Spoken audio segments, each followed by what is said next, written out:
All right, everybody good? Everybody ready? So here we go. So this is our second TAC Thursday. What I've also been thinking about doing too is having them out here instead of going to the range, because we can do more out here.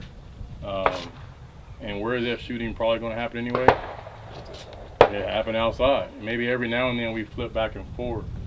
But I think if we do TAC Thursdays out here, we have more room to do things, and we can be a little bit more functional on what we can do and get away with versus being in the store. Okay? All right, so safety rules. Anybody here medical? Docs, nurses, EMTs? All right, so here's our med bag right here. All weapons are loaded. Never point a weapon at anything you're not willing to destroy. Keep your finger straight and off the until when? Until when? Eyes on sight, sights on target. Until eyes are on sight to the weapon system and the weapon system is on target. And where's our finger? Straight and where? Off the trigger. All right, good. Beware of your target's foreground, background, left and right limit.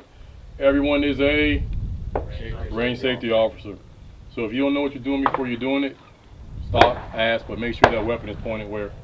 Downrange. Downrange. Know what you're doing before you're doing it. Range specific, like I said, here's the med bag.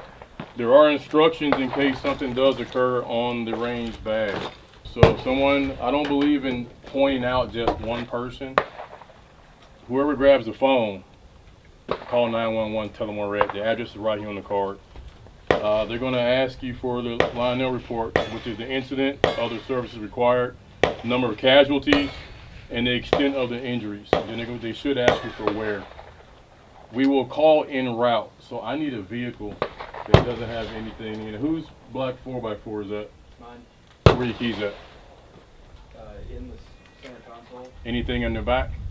No, but I can't get out the blue truck. So blue truck needs to move. All right. Your truck needs to be there with the tailgate open. So if something happens, we'll get inside. We'll get inside the back of the tailgate. Me, whoever, and one other person. Everybody else will secure all our gear. Okay. The keys to the connects are on the lock on the door. So just lock the connects up. Make sure you take the keys with you and lock the gate on the way out. Drill specific. If you don't understand the drill, you guys know I believe in doing a lot of drills. That's how we get better. Okay? If you don't understand the drill, I'll demo the drill first, explain it, and then you guys will duplicate it. And if there's problems, we'll fix it from there. Everybody good with that? Environmental, everybody have water? All right, make sure you hydrate. Some of my range commands is either downrange means going downrange. We do not bend over and pick up anything off the ground until I tell you to. That way we won't have a muzzle pointed towards the ground with your head at the end of the muzzle. Any other questions? Everybody's good? Yes, sir. All right, here we go. So pistols first. Let's do a quick pistol warm up to make sure everybody's on point with their pistol before we get complicated and add in the AR to it. All right? So you should have 3 mags, eyes and ears downrange. I'll meet you at that first cone.